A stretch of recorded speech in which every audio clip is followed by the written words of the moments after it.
Scenes may not be suitable for very young audiences. Parental guidance is recommended. Ang programang ito ay naglalabas ng sensitibong eksena at impormasyon. Striktong patnubay at gabay ng magulang ang kailangan.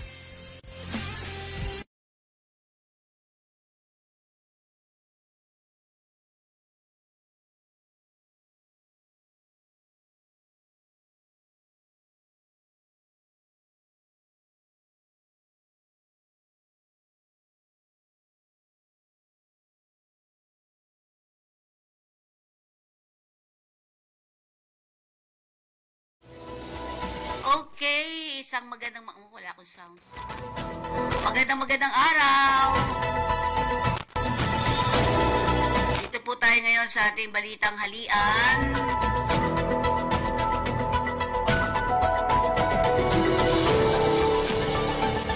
Tingnan po natin ang ating kakasadaan sa araw na ito. Ayan. So, ating ang balintawak, parang maraming sasakyan ngayon. Nawala ang Mindanao Toll Plaza. May kawayan, medyo marami, pero passable naman po. Lahat walang problema ang kakalsadaan. Pwede kayong mag-travel ngayon.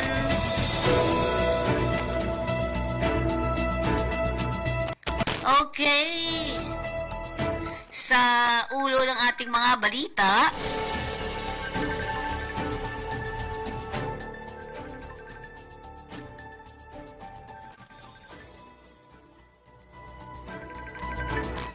okay, Representative Castro sa Tour Ocampo, guilty sa child abuse. Hello? Alice Go, nasa Pinas pa. Bagyong Butchoy nagbabanta. Seguridad ni Mayor Go sa Senado tiniyak. Magsunod-sunod ang FPG sa SONA, mananagot. Magsusunog. Mekanikong babaero, pinasabog ang bungo. Ay, patay. 14 na Nigerian sangkot sa scam credit fraud arestado. Bagong busway station. Pinasayaan naman ng MMDA DOTR.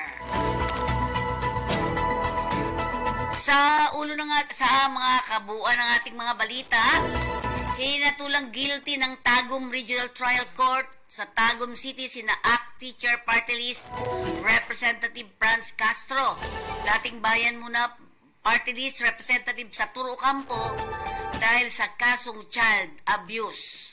Handa rin akong marap sa ating taong bayan na talagang wala po kaming ginawang child abuse. No, hindi po kami ng abuso dahil sa advocacy namin itong edukasyon ng ating mga kabataan at lumad, itong mga marginalized sector. Kaya laban po kami dito sa naging desisyon hanggang sa Supreme Court. Binigit namin ang assurance na lalabanan namin itong kaso hanggang ma-dismiss at kung magkakaroon pa uli ng anumang attempt sa laban sa interes ng mga katutubo, Mindanao or elsewhere, kami ni Catherine ay ready for assistance. Justice po, katotohanan, ang tinitindigan na. Sinintensyang makulong ng 4 hanggang 6 taon sina Castro, Ocampo at 11 pang iba sa paglabag sa Section 10A ng Republic Act 7610, Special Protection of Children Against Abuse, Exploitation, and Discrimination Act. Inatasan din ng korte ang 13 akusado na bayaran ng kabuang 20,000 para sa danyos perwisyong kinabibilangan ng 10,000 civil indemnity at 10,000 moral damages sa bawat isa sa batang sa 14 na biktima na may interest rate na 6% kada taon mula sa pagtatapos ng desisyon.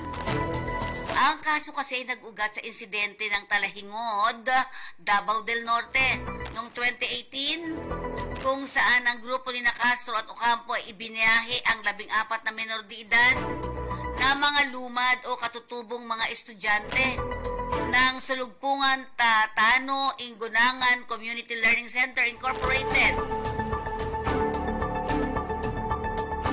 Gayunpaman pa man inabsuelto ng korte ang mga kapwa-akusado na sina Pastor Edgar Ugal, Representative Brian Magpayo, Elder Ordinasa at Reverend Jury Jaime dahil sa kabiguang ng prosecution na patunayang sila'y guilty beyond reasonable doubt. Sa magkakasamang pahayag, tinawag ni Castro at Ocampo ang desisyon na hindi katanggap-tanggap at hindi makatarungan. Pinanindigan din ng bayan muna na ang insidente ay isa umanong rescue mission dahil sa umano'y umiiral na militarisasyon sa eskwelahan at umano'y aerial bombing. Inihayag naman ito ng inaapila nila ang kaso, sukdulang umabot pa sa Korte Suprema dahil hindi umano sila ang kidnappers at nais lamang tulungan ang mga menor de edad. Nasa Pilipinas pa rin at patuloy na nagtatago si Banban Tarlac Mayor Alice Goo matapos na isyuhan ng arrest warrant ng Senado.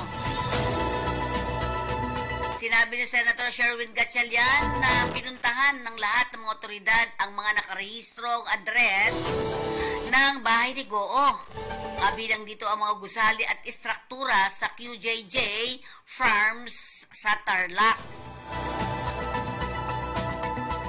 Gayon din ang garment factory nila sa Marilao, Bulacan at Valenzuela, subalit hindi sila matagpuan. Gayon din ang kanyang mga kapatid na sina Sheila, Seaman at Wesley. Tanging ang kanyang dating accountant na si Nancy Gamo ang naaresto ng Senado na kung saan siya ay sumailalim sa medical check-up. Ayon kay Gatchalian, talagang nagtatago ang alkalde, subalit base sa nakuha nilang informasyon ay nasa Pilipinas pa ito. Dahil hindi siya makakagamit ng mga paliparan dahil may hold departure order sila.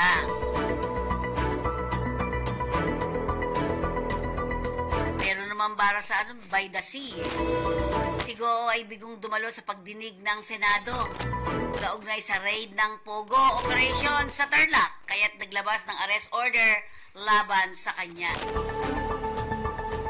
Idinagdag naman ng senador na mahalaga rin ang ulat ng Anti-Money Laundering Council na mayroong bilyong pisong ipinasa sa account ni Goo mula sa iba't ibang account simula noong 2019 hanggang 2024. At karamihan sa mga ito ay mula sa China. Dahil dito kaya nais ding magtanong ni Gatchalian si Goo o tanungin si Goo kung saan ito galing at bakit hindi niya ito inireport sa kanyang income statement. Naging low pressure area na po ang cloud cluster na namataan sa silangan ng Mindanao. Ayon sa Pag-asa, maaaring maging bagyo si Butchoy ang low pressure area sa susunod na 24 oras o hanggang 48 oras. Kuning namataan ng LPA sa layong 485 kilometro ng silangan ng Davao City. Sakali maging bagyo ito na ikalawang bagyo ngayong taon. Unang tumama sa bansa ang bagyong Aghon na nagdulot ngayon ng pag-ulan at habagat sa western section ng Luzon, Southern Luzon, Visayas at Mindanao. Samantalang mahigit 60,000 pamilya na ang naapektuhan ng habagat sa 11 probinsya. Magpaalala muna tayo mula sa ating ulat panahon.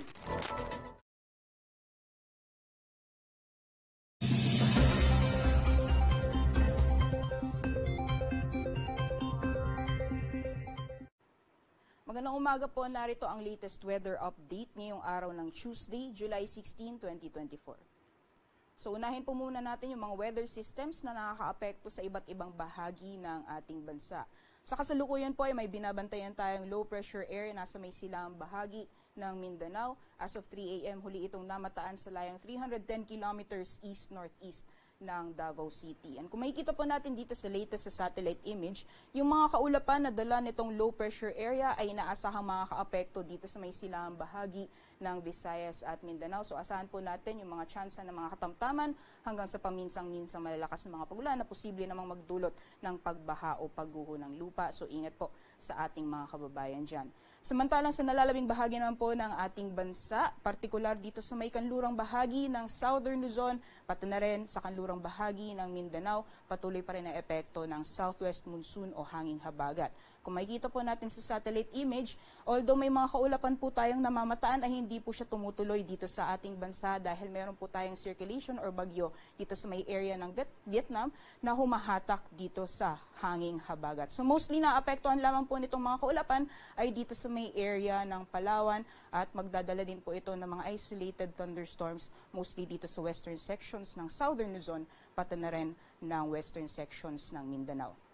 Sa nalalabing bahagi naman po ng ating bansa, although makakaranas pa rin po tayo ng mga isolated rain showers or thunderstorms, lalong-lalo na pagdating sa hapon o sa gabi, ay posible pa rin po yung mainit na panahon pagdating naman ng tanghali. And yung areas po na apektado nitong southwest monsoon, ngayong umaga ay posible din po makaranas ng mga biglaan at panandaliang buhos ng ulan. So monitoring lamang po tayo ng mga thunderstorm advisory na nilalabas po ng ating Pag-asa Regional Services Division. Samantala sa mga susunod na araw, itong low pressure area na binabantayan po natin, hindi inaalis yung possibility or posibilidad na magiging isang ganap na bagyo sa mga susunod na araw. Kaya continuous po yung monitoring natin. Sa mga susunod na araw po, inaasahan natin na magdadala ito ng maulan na panahon simula bukas sa malaking bahagi ng Eastern at Central Visayas at ilang bahagi ng Mindanao at before matapos po, bago matapos yung linggo ay makaka-apekto or inaasahan din po makaka-apekto ito sa malaking bahagi ng Kabisayaan, Bicol Region, pati na rin ng Mimaropa and bago po dumating ang weekend ay posible din po itong magpapaulan sa ilang bahagi ng Calabarzon, Metro Manila at Central Luzon. So monitoring po tayo ng mga forecast na ilalabas po ng Pag-asa sa mga susunod na araw. Sa magiging lagay naman po ng panahon dito sa Luzon, gaya po ng nabanggit natin kanina, magpapatuloy pa rin po yung mainit na panahon, lalong-lalo na pagdating ng tanghali at may mga chance na naman ng isolated rain showers or thunderstorms pagdating naman po sa hapon or mas madalas po sa hapon o sa gabi. Pero yung areas po na apektado nitong southwest monsoon, possible po yung mga biglaan at panandaliang buhos ng ulan ngayong umaga.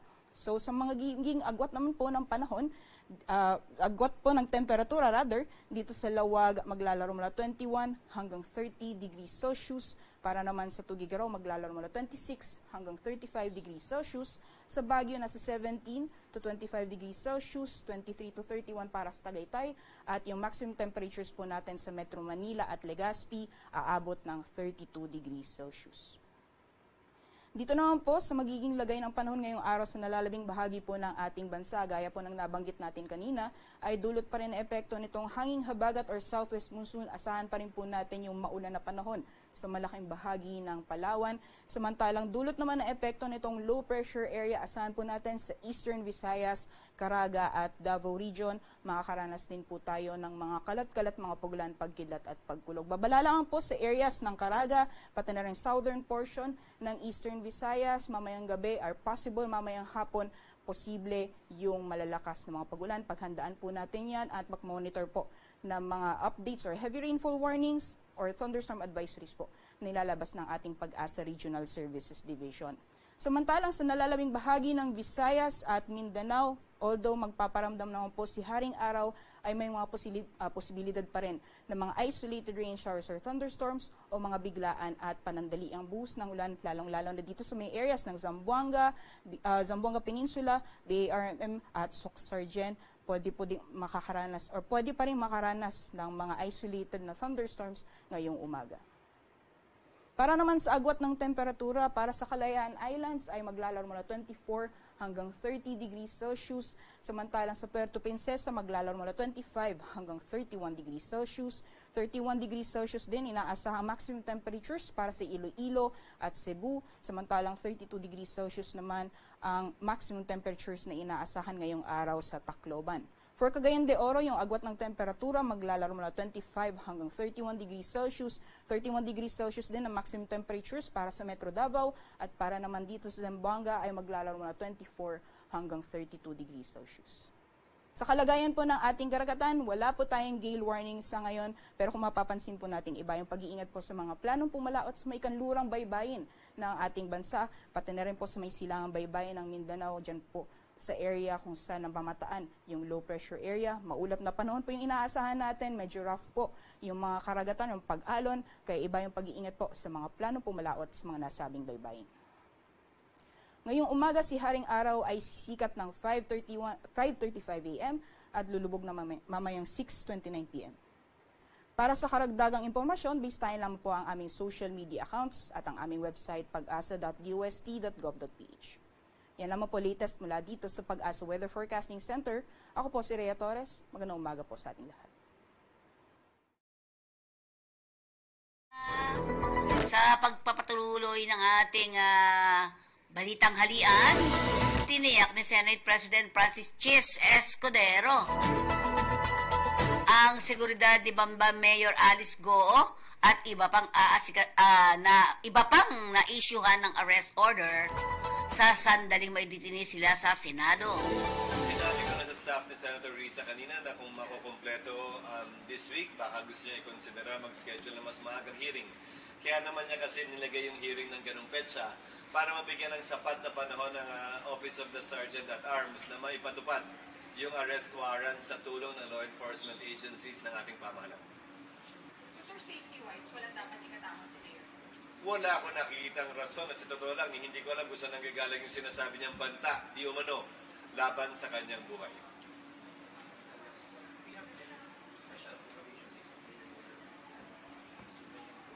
This is not a penalty.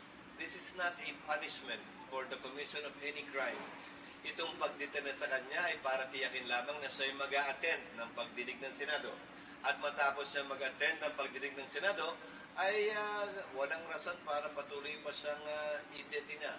So para sa akin, kung ano ang detention facility natin para sa isang ordinaryo akusado, dapat applicable yan sa mayor, governor, o sino mang opisyal. Kung aayusin namin, maayos yan para sa lahat, hindi lamang dahil mayor siya. So pwede sir na July 29 na siya dumating? As so long as darating? Dumating o mahuhuli? Dumating. Kasi kung voluntaryo naman siyang pupunta at susunod sa sampina ng komite, wala namang rason na mag-issue pa ako ng warrant. Kaya naman ako nag-issue ng warrant ay dahil ayaw niyang sundin yung sampina na inisyo ng komite. Ngayon, meron namang mga paraan at proseso na kung makukumbinsin niya yung komite, si Senator Risa, na, hoy, nagkataon lang na ganito, pero mag-a-attend na ako, nangangako ako. Mayor ako, you can release me on my own recognizance, kilala ko sa komunidad. Kung papahintulutan ng komite, walang dahilan para hindi ko rin pahintulutan. At siyempre, sa pagpapatuloy, ayaw pa kay Escudero, ginagarantiyahan ng Senado kung sino man ang dadakpin para iditine dito sa Senado ay seguridad ni Numan. Kabilang na dyan, siyempre of course, ang ating Mayor Goo. Na-identify na rin ni Senate Sergeant at Arms Retired Lieutenant General Roberto Ancan ang pagdetinehan o paglalagyan.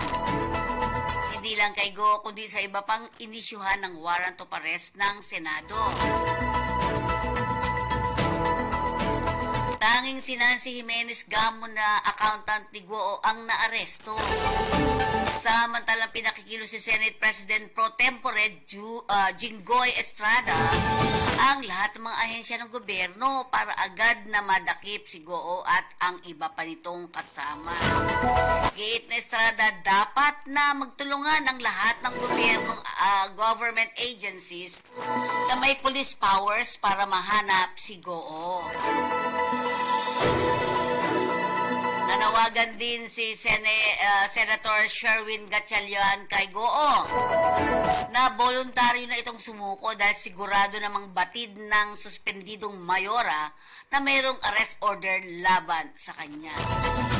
O mapila naman si Gatchalian na kay Goo na irespeto ang batas ng Pilipinas.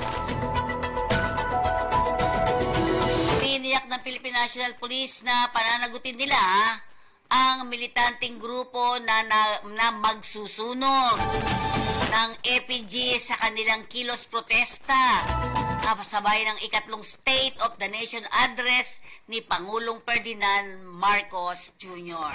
Kung magkakaroon po ng sakitan, definitely po ay hindi po may iwasan na magkakaroon po ng arrest dyan. At may mga naka-standby po tayo ng mga bus po ng BGMP. Yung ating pong kahabaan po ng Commonwealth Avenue will be a no rally zone po. Para na rin po ito sa kapakanan din po ng ating mga kababayan na lahat po dyan ay dumadaan papunta po sa kanilang mga hanap buhay. We discourage the burning of effigy sa ating mga lansangan. This is prohibited under Section 3 of Para G of BP 880. Samantala, binanggit din ni PNP Public Information Office Chief Police Colonel Jean Pajardo na namalinaw naman ang nakasaad sa batas na ipinagbabawal ang pagsusunog ng anumang bagay sa kalsada. Kung kaya't pakiusap nila na magsagawa ng kilos protesta nang walang nang gagawing iba pa. Una na rito inihayag ng PNP na nasa final stage na sila isang linggo bago ang ikatlong sona ng Pangulo. Inihintay na lamang nilang ilalabas ng mga ang ilalabas sa permit ng pamahalang lungsod sa Quezon kung ano o aling grupo ang papayagang magkasa ng aktibidad. Samantalang wala naman daw namomonitor ang PNP na anumang seryosong banta sa zona, habang ayaw namang patulan ang mga personalidad na tila nag-iinstiga ng gulo sa mismong araw ng zona. Isang mekaniko naman ang sinasabing pabling o babaero ang pinasabog ang bungo ng hindi pa nakikilalang mga suspect nitong Biyernes sa Malabon City. Dead on the spot dahil nga sa 4 na tama ng bala sa ulo. Ang biktima ay si alias Ronnie, 22 years old, ng Sitio Gulayan, Barangay Katmon, sa naturang lungsod. Batay sa report, lumilitaw na nangyari ang insidente nitong Biyernes dakong alas 3 ng madaling araw, malapit sa tirahan ng biktima sa Sitio Gulayan. Ipinarada ng biktima ang kanyang motorsiklo ng lapitan ng mga suspect at maputukan 4 na beses. Sa report mula sa tanggapan ng Malabon Police Chief Police Colonel J. Baybayan, ilan sa kanilang tinitignan ay anggulo ay ang pagiging babaero umano ng biktima at pagkasangkot dito sa illegal na droga. Bukod dito, minsan na rin kinasuhan ng rape si alias Ronnie. Mahigit 3 taon na ang nakararaan, subalit na dismiss ito matapos na hindi makadalo sa mga pagdinig ang biktima. Inaresto naman ng Bureau of Immigration ang 14 na Nigerian national na hinihinalang sangkot sa mga aktibidad ng pandaraya. Magpaalala nga muna tayo.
Sa pagpapatuloy ng ating balita, sinabi ni Fortunato Manahan Jr. BI Intelligence Division, ang joint operation ng BI Intelligence Operative na sinusuportahan ng local law enforcement ay nangyari sa loob ng isang gated sa Las Piñas City. Ang pagkahuli ng Nigerian ay batay sa intelligence community information na nag-uugnay sa mga suspect sa maraming mapanlinglang na pakana. Sinabi rin ni Manahan na ang kanilang unang target ay ang dalawang suspect na kinilalang sina Godswill Namdi Chukui at 32 years old at Justin Chimisi OB, 30 years old. Gayunpaman, 12 pang Nigeria ang natagpuan sa naturang lugar. Bukod rito at tuklasang pawang mga overstaying na rin sa bansa ang 14 na Nigerian sa paglabag sa mga kondisyon ng kanilang pananatili kaya agad silang inaresto. Binigyan din naman ni Immigration Commissioner Norman Stanzinco, hindi kukonsintihin ng BI ang anumang uri ng mapanlinglang na aktibidad mula sa mga dayuhan.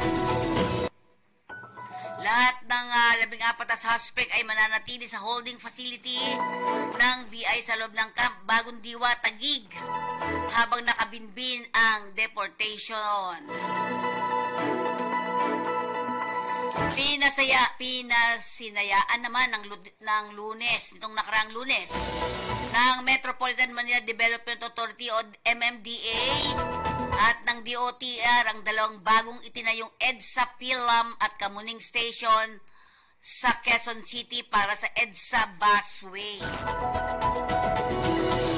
Dahil dito, ipinatupad ang mga pagpapahusay sa iba pang mga estasyon tulad ng Guadalupe, Santolan, Balintawak, Bagong Baryo at Monumento Ayala, Buendia Kaingin, Nepa Q-Mart, Quezon Avenue, Rosebelt, Rojas Boulevard at Ramo.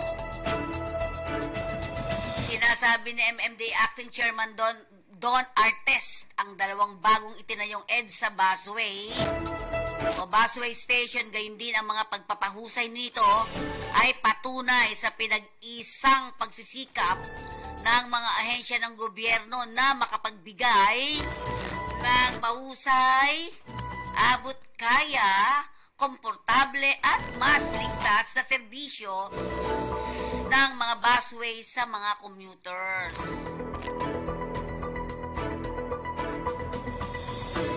Naglagay din ng MMDA ng Smart Traffic Surveillance System sa busway na pinondohan naman ng DOTR. Nagpasalamat naman si DOTR Secretary Jaime Bautista sa MMDA sa pagsuporta sa mga proyekto ng DOTR na mabigyan ng komportable at maginhawang pagbibiyahe ang ating mga naturang pasahero.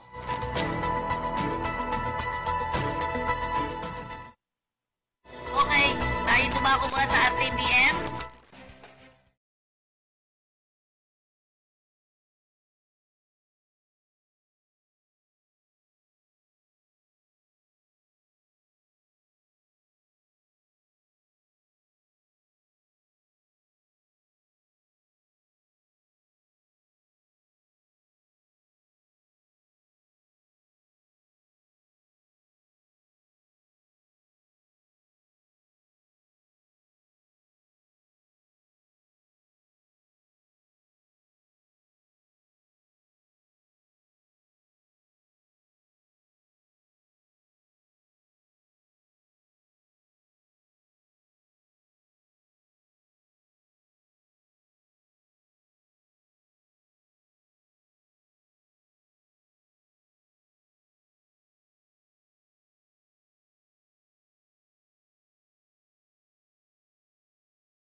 sa lahat man mo naghahanap ng trabaho, halika na. Trabaho patrol na po tayo. O, sige, magpaalala muna daw. Ano nga ba maghanap ng trabaho? Saan tayo magsisimula? Una, mga job fairs. Diyan, pwede tayo. Ang mga job fair ay mga event kung saan maraming kumpanya ang nagsasama-sama upang mag-alok ng trabaho. Magandang pagkakataon ito para personal na makausap ang mga potensyal employer at direktang mag-apply ng trabaho. Pangalawa, Public Employment Service Office. Ito ang mga opisina ng gobyerno na tumutulong sa mga naghahanap ng trabaho. Sila ay nag-aalok ng iba't ibang serbisyo tulad ng job matching, career counseling, at pagsasanay para mapadali ang paghahanap ng trabaho. Ikatlo, online job portals. Ito yung JobStreet, Indeed, etc. Ang mga online job portal ay may mga website na kung saan maaaring maghanap at mag-apply ng trabaho online. Dito, maraming job listing mula sa iba't ibang kumpanya at industriya. Pwede rin itong mag-set up ng alerts para malaman agad kung may bagong job opening na akma sa inyong profile. Ika-4, social media Facebook linked.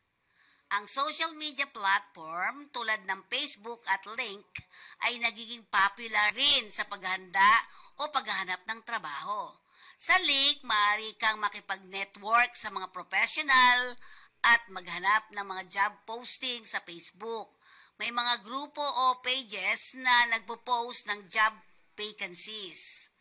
Ang mga nabanggit na paraan ay makakatulong po sa inyo na mas madali at mas mabilis na makahanap ng trabaho. Importante lang na subukan ang iba't ibang paraan upang makita kung alin ang pinaka-epektibo para sa inyo. Ayon! Paano kayo makakahanap ng trabaho?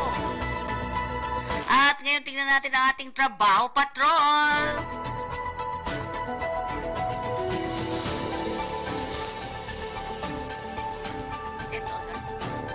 Okay, nangangailangan ng Delta Bill Overseas Job Placement and General Services Incorporated. Ito'y nasa Pasay ng 100 female cleaners sa Saudi Arabia.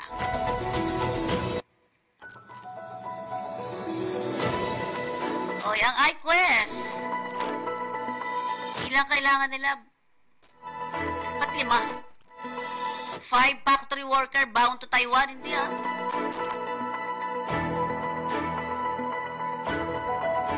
Hindi.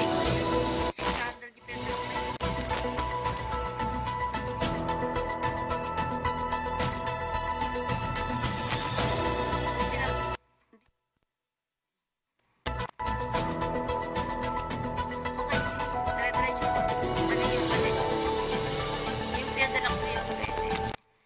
Ayan, kung gusto niyo po mag-apply, ayan, apply EQ, scan QR code. Ayan. Diba? Okay, next natin. Ayan. Ang mga opisina po nila ay maaari kayo pumunta sa Manila. Meron sila dito sa Unit 302 Barib Mansion, number 1679A Mabini Street, corner Malbar Street, Malate, Manila. Meron din sila sa second floor ng Galaxy Prime Building, 543C Tapuac District, Dagupan City. Dagupan.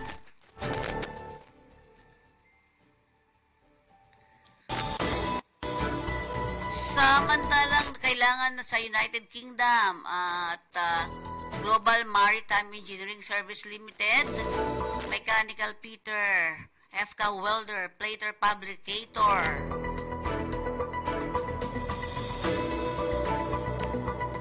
Apply. Saan mag-a-apply? Tingnan nga natin.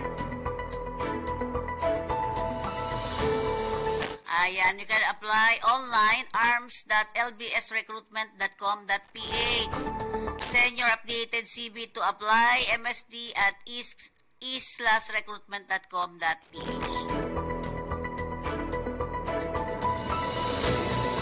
At ang perido po ay nangangailangan naman ng ilan? Anong job?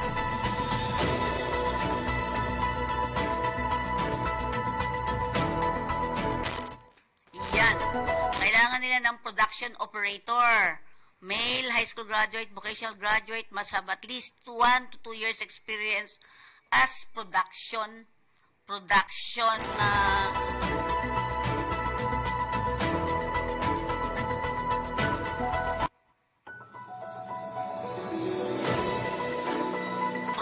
operator. Ayan po mga kailangan. Tingnan.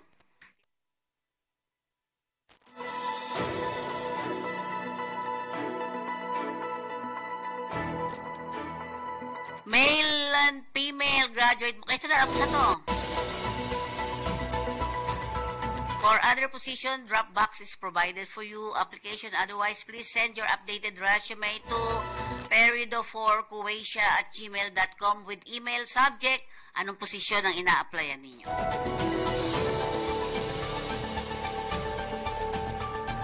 Para naman sa CF Sharp, they need sa bulk vessel where they are hiring third engineer. Must have bulk vessel experience with high license.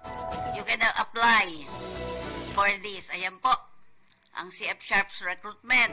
Ito ay nasa Building 209, Casa Rocha, General Luna Street, Intramuros, Manila. Or you can email recruithire@cfsharp.com.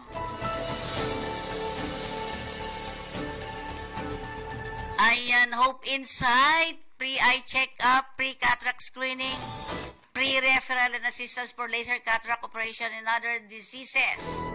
Handog po yan sa inyo ni Atty. Leif Openia, ang Vice Mayor ng Cabuyao City. Libre din po, may pinadala din ako sa inyo dito. Libre din po ang kanilang notaryo publiko. RB, ito, Special Recruitment Activity, July 19 hanggang 20. Yan, ngayon po, 9 a.m. to 5 p.m. Sinend po sa'yo. Tingnan mo. Ang request po ay 600 factory workers in Taiwan. No placement fee, no processing fee. Education, college graduate of engineering, courses related to electronics and technology, electrical, mechanical, computer science, and information-related field is in advantage. Second year, 2 years vocational graduate or college level, at least 2 years is also preferable. Nakita mo? Ha? Nasa yun na kanina pang umaga ko binigay ito eh.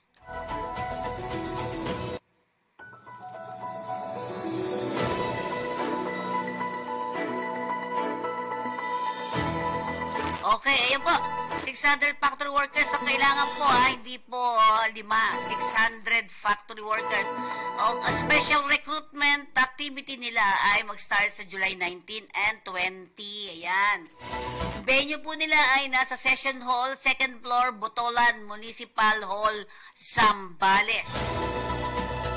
Ulitin ko po yung venue. Session Hall, 2nd floor, Botolan Municipal Hall, Zambales. Kita mo? Pinadala ko rin ngayon ulit sa'yo. Ito po sa Zambales gagawin. Sa may Botolan, nandito to eh. Session Hall po, 2nd floor, Botolan Municipal Hall, Zambales. Si-share ko ulit, pangatlo.